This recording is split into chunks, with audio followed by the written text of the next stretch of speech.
Le procès du 13 novembre 2015, on en parle tous les matins sur Radio J en votre compagnie. Michel Zerbi. Bonjour Michel. Bonjour Ilana. Et oui, nous sommes ravis de vous retrouver. Alors la cour d'assises spécialement composée s'est à nouveau intéressée au parcours de l'accusé, Yassine Attar. On en parlait hier déjà.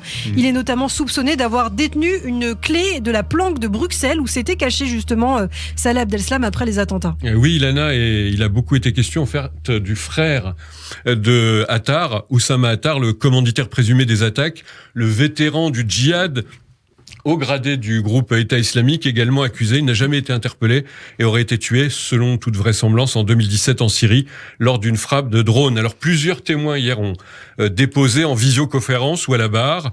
Parmi eux, la sœur et l'oncle de Yassine Attar. Ils ont assuré que l'accusé ne s'était pas radicalisé et ils ont été interrogés sur les rapports, d'ailleurs, entre les deux frères Attar. Alors justement, on va commencer peut-être par le témoignage de la sœur de Yassine Attar. Oui, la liaison qui s'établit, vous savez, par vidéo avec la Belgique, et l'image s'allume dans la salle de réunion face à l'objectif de la caméra, une femme de 39 ans. Elle est en imperméable, elle porte un foulard. Elle s'exprime d'une voix claire et posée. C'est Iman, la sœur de Yassine Attar. Elle va tout de suite condamner de manière très forte ces actes barbares, injustes et inhumains. Et puis elle aborde le sujet de son frère, désigné coupable par soupçon, par association, dit-elle. Yassine Attar est le frère d'eux, le cousin d'eux, et selon elle, il est évident que s'il se retrouve dans le box, c'est à cause de ça. Iman Attar va dénoncer encore l'enquête à charge, menée toujours selon elle par les services belges. Jean-Louis Périès, le président de la Cour, lui explique qu'elle va être interrogée sur ses frères. Elle s'excuse, elle le coupe, et elle dit « Je n'ai qu'un frère ». C'est Yassine Attar, dit-elle. Oussama, lui demande le président, « Je ne le considère plus comme un frère », ajoute encore Iman Attar.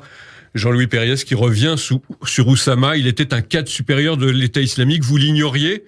Pourtant, Oussama Attar, vous savez, était parti en direction de la zone irako-syrienne dès 2003. D'abord en Syrie, puis en Irak. Il a combattu les troupes américaines. Il a ensuite été fait prisonnier par les troupes de la coalition internationale, alors déployées dans le pays. Alors, n'était-elle pas au courant ? On avait déjà raconté cette histoire du comité de libération qui avait été mis en place et dont elle avait fait partie. À aucun moment, je n'ai pensé qu'il était en Syrie.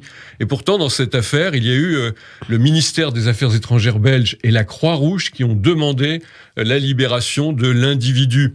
En 2013, Oussama Attar va repartir en direction de la zone irako-syrienne. Et là encore, Iman Attar dit qu'elle n'est pas au courant. Pourtant, indique encore Jean-Louis Périès, l'exploitation de messages montre qu'Iman et Oussama ont eu des contacts, notamment en 2015. Quand a-t-il recommencé à la contacter ? Réponse : je ne saurais pas vous dire sincèrement. Alors le président Jean-Louis Périès a interrogé Michel Iman Attar sur l'éventuelle radicalisation, bien sûr, de Yassine Attar. Oui, la réponse c'est très simple, monsieur le président. Yassine n'a jamais été radicalisé. Elle brosse le rapide portrait d'un homme plus intéressé par son apparence que par la religion. L'avocat général Nicolas Lebris s'exprime à son tour. Il revient sur le moment où Iman Attar a considéré qu'Oussama n'était plus frère. Il lui demande si sa conviction a pris corps en septembre 2021, au début du procès. Je ne donnerai pas de date précise, mais c'est durant ce procès-ci.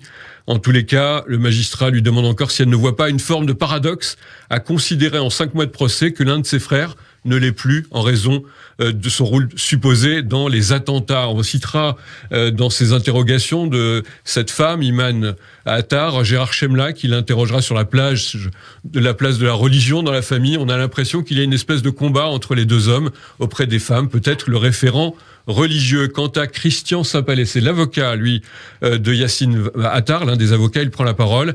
Il me semble acquis que votre frère Oussama était, lui, acquis aux thèses de l'État islamique. Et compte tenu de la proximité entre les frères, il y a des questions qui doivent être posées légitimes. Alors pour conclure, juste Michel, en quelques secondes, un autre témoin intéressant dans cette longue audience va s'attacher à dédouaner Attar. Oui, il s'agit de Moustapha B, l'oncle de l'accusé. Ce quadragénaire parle à la barre d'une voix forte. Il dit vouloir déposer la puissance d'être sincère. Je m'incline devant les familles des victimes.